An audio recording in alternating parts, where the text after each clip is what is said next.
一顶帽子，一袭破袈裟，手持一把破酒蒲扇，走起路还有些颠簸，说出的话看似有损出家人的名声，但仔细回味，似乎又蕴含了很多哲理。这便是游本昌老师出演济公时的形象。从上个世纪至今，影视剧中有济公这一形象的有不少版本，唯独游本昌的济公给观众留下了深刻印象。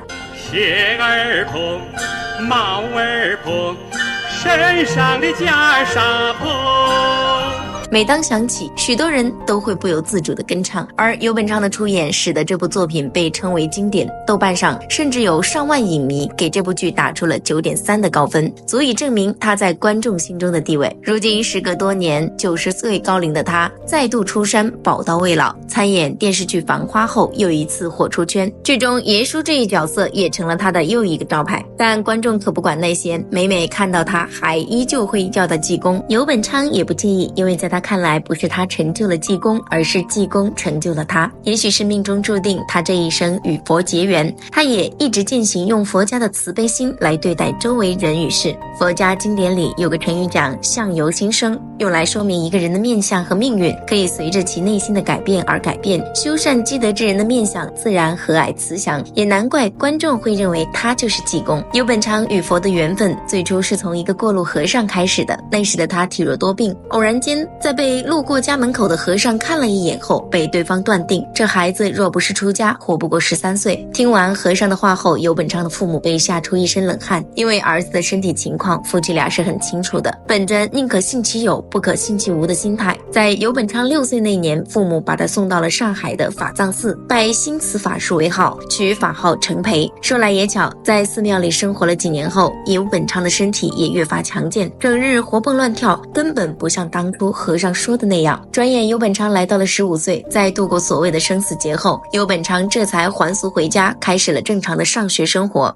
1952年，19岁的游本昌成功考入上海戏剧学院，在学校里得到了苏联专家的指导，成为了新中国培养的第一批青年演员之一。毕业后，靠着排名第1的毕业成绩入选中央实验话剧院，游本昌正式开启了自己的演艺生涯。可接下来的事却让游本昌百思不得其解，自己明明各方面实力都不差，却一直没能出演主角，只能参与的也只是一些小角色，有的甚至连台词都没有。更难受的是，这样的情况一持续就是29年。29年里，游本昌一共饰演过79个小角色，这些角色估计要比普通人见过的明星还多，像路人甲、店小二以及门卫大爷这样的角色已熟能生巧，动作神态皆能把握到位，信手拈来。面对不起眼的小角色，游本昌并没有嫌弃，他坚信没有小角色，只有小演员，哪怕是再不起眼的角色，他都会投入100%的精力。光大雷雨中一个农奴的角色，游本昌就把斯特罗夫斯基的原著《大雷雨》19个译本通篇阅读了一遍，最后还在心里给角色出了一本人物小传，这才安心上台演出。而他在剧中出演的整个场景没有任何台词，只有短短的10秒钟。经过反复揣测，游本昌最终以瞎眼瘸腿的形象出现在舞台上，把农奴这个角色演得淋漓尽致，被评价为经典龙套，也让这个角色成为了核心人物。回顾他持续29年饰演小角色的演艺生涯，与其说他傻，不如说是固执。在那个追星盛行的年代里，有多少人能坚持29年？当然，游本昌的坚持也不是没有收获。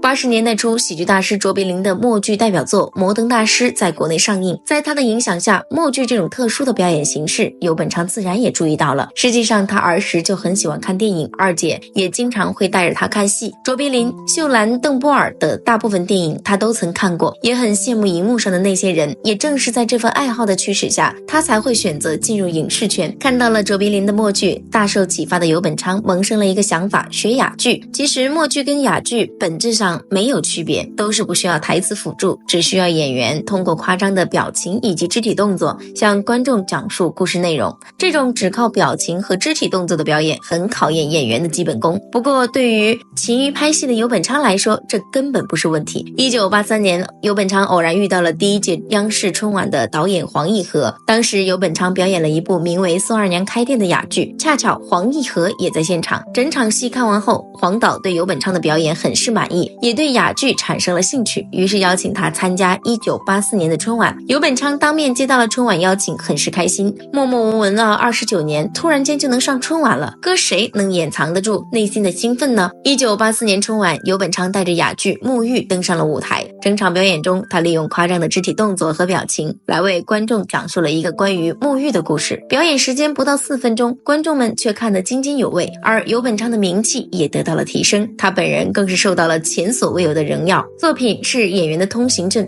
春晚播出不久，导演张哥找到游本昌，希望他能来试试济公一角。接到导演的邀约后，游本昌本能的第一反应就是我主角，你们没有走错片场吧？但当他反应过来后，便立马答应了对方的邀请，一连3声好，将自己送到了济公的剧组。事实上，当时还有几位候选人，其中包括游本昌的学生严顺开，也就是阿 Q 的主演，但最终张哥还是更倾向于游本昌出演济公。在现场，导演张哥询问游本昌，你觉得济公长什么样？游本昌丝毫没有犹豫的起身跟张哥说，那我就模仿。说完，他就按照脑海里小时候看到的沈孝美版的济公，学着对方的口音，用上海话说了一句，老大，大家都在窝里跑来跑去，是萨马斯吗？意思就是老大，这锅里跑来跑去的是什么？这一模仿让张哥更加坚定他就是自己要找的济公。于是52岁这年，游本昌的命运便与济公纠缠在了一起。然而济公作为知名的文学人物，有关于他的民间传说有很多，在许多影像、戏剧、电影都曾出现过。对于这个形象，历史专家们还特意考证过，说是历史上的确有济公这个人，但流传了这么些年，已经分不清哪些是真，哪些是假。除了一些神魔色彩以外，还有人说济公懂医术，不守规矩，喜欢扶危济困，惩治贪官污吏等等。总而言之一句话，对于济公的坊间传闻多了去了。为了能更多的了解济公这个人物，游本昌也是寻遍了各种资料，而历史上确实有济公这个人。他生在南宋时期浙江天台山的永陵村，而天台山这个地方佛道儒3教汇合，传统文化比较兴盛。诗人李白也曾描述过天台48000丈，对此欲倒东南倾。济公的父母是当地出了名的善人，按理说子孙后代应该福源深厚才对，可偏偏儿子出生后不会哭也不会说话，父母为此也是愁坏了，当即就把孩子抱到了当地的国清寺，请寺庙的住持出手相救。结果住持在看到孩子后，只是轻轻一拍，孩子就笑了。见着孩子与佛家有缘，住持便给孩子取名李修缘，而济公的俗家名字就叫李修缘。后来李修缘长大后便饱读诗书，也不愿踏入仕途，一心向佛，最终出家，从天台山一路化缘到杭州。到了杭州，李修缘先是投奔灵隐寺，当时的寺庙主持慧远非常赏识他，给他取了法号道济。久而久之，人们喊顺口了，便索性给他取了个外号济公。然而济公在寺庙里却有些特殊，他并不像其他和尚一样守规矩，反而经常疯疯癫癫的。其他人是修口不修心，嘴上念叨着修佛，但内心里却并不认可佛家的礼数。而济公就不一样了，他是修心不修口。别看他平日里行为处事不守规矩，又是喝酒又是吃肉的，但他内心对佛家教义却格外遵守。正如那句话，酒肉穿肠过，佛祖心中留。当时寺庙里有许多和尚看不惯济公，说他是酒肉和尚，坏了佛门的规矩，纷纷跟主持慧远提议要把他赶出佛门。可慧远却并不这么看，他告诉徒弟们，规矩不能一概而论，佛门广大，岂能容不下一个癫僧。在慧远的保护下，济公在灵隐寺生活了一段时间。待慧远圆寂之后，他便从灵隐寺搬到了净慈寺，也就是现在苏堤尽头的太子湾公园对面的寺庙。济公后来一直就在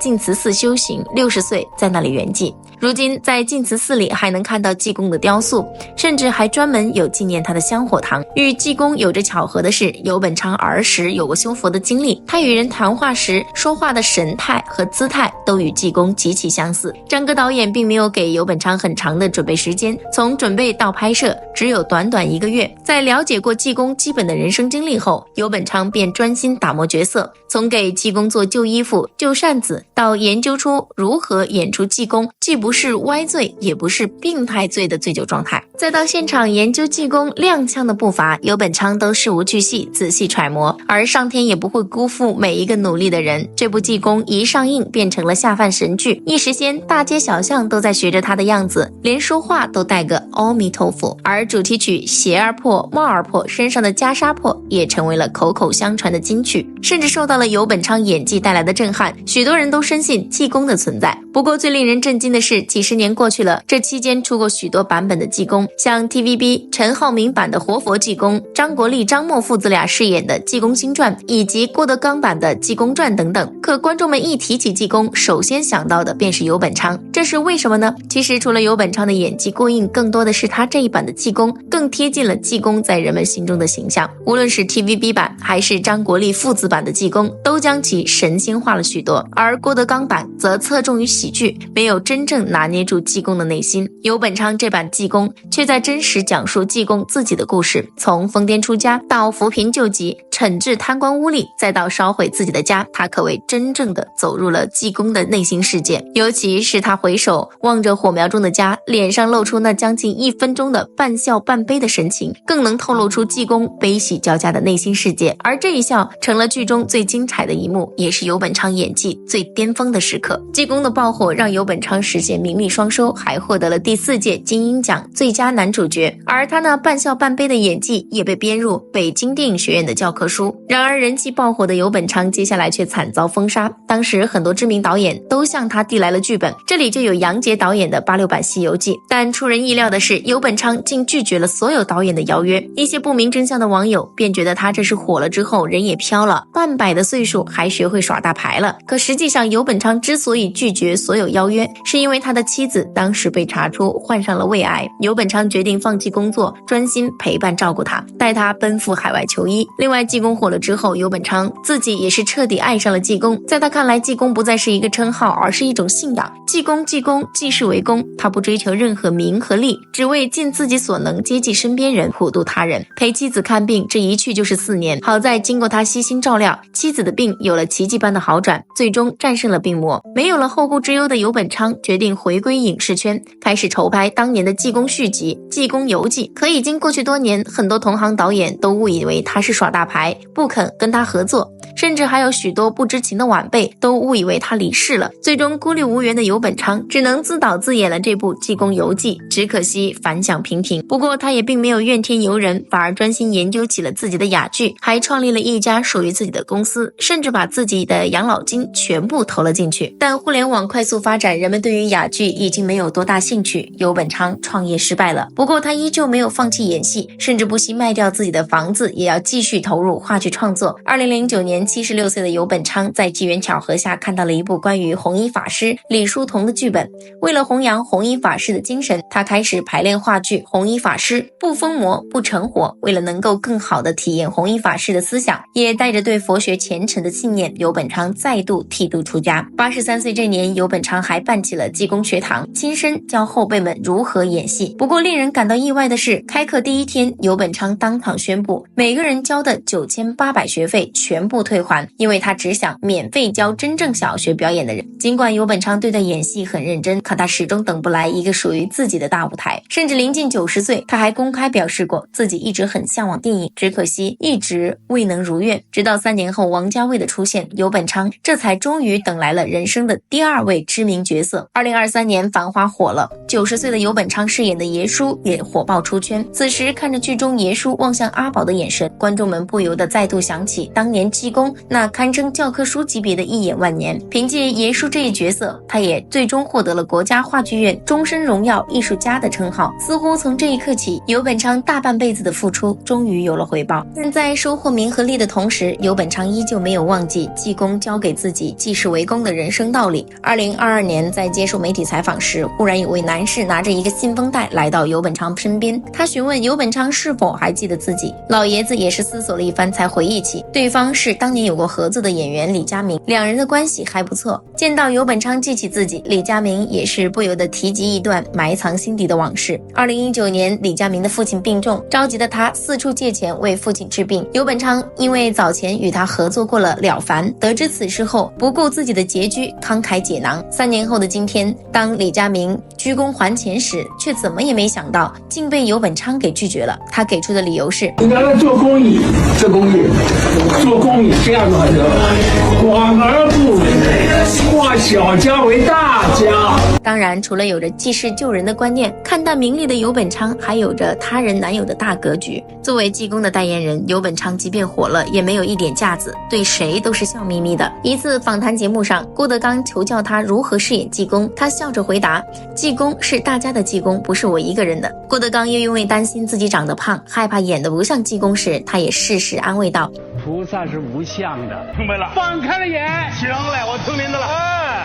说着，他还亲自带着郭德纲走起了独属济公的踉跄步。一时间，游本昌的大格局不仅缓解了节目紧张的气氛，也让郭德纲有了足够的信心演自己版本的济公。这种难得的大气感染了在场观众，更让不少网友对他发自内心的敬佩。说到这里，大家也难免会想起此前顽固守旧的六小龄童老师。六小龄童之前就曾痛批过那些魔改《西游记》的同行，尤其是《大话西游》的魔改令他感到气愤，只因他希望自己是观众心中唯一的美猴王。对于这些给孙悟空增添感情线的作品，他都觉得是在亵渎原著。济公和孙悟空都算是文学史上知名的人物，但游本昌却能大度包容各个版本的济公，他都以鼓励为主，提倡后辈们多尝试，找准自己的戏路。与之相比较下，六小龄童就不免会被网友诟病格局太小。这是《少年歌行》里游本昌饰演忘忧大师的一幕。老爷子一辈子没有看过动漫，可当他原声一出时，观众们便从他身上真正看到了一位富有禅性且和蔼的得道高僧。也许正如游本昌老爷子说的那样，不是我成就了济公，而是济公成就了我。济世为公的游本昌不仅在工作上为后辈们留下了一个教科书级别的演技供他们学习和参考，在生活中他也身体力行地弘扬济公的精神，告诉后辈们，一个真正的艺术家不仅要有才华，更要有德行。我反正挺瞧不起济公的，他在父母还健在的时候丢弃父母出家是不孝，做人要承担自己的责任，给父母养老，看着他们入土再出家不迟。可济公偏不，如此不负责任，连人都没做好，怎么能做佛呢？我觉得你这个说法不太对，这只是用世间的理来衡量修行人，但修行人看生命不是只有一生一世。如果济公修成佛，那所有助他成佛的生命都有大功德。回头再看入土为安那套根本不算什么，而且修行也不像世人想的那么舒服，说要安顿好了一切再去修行，其实就是六根不净。真要皈依佛门的话，心中没有这些陈念。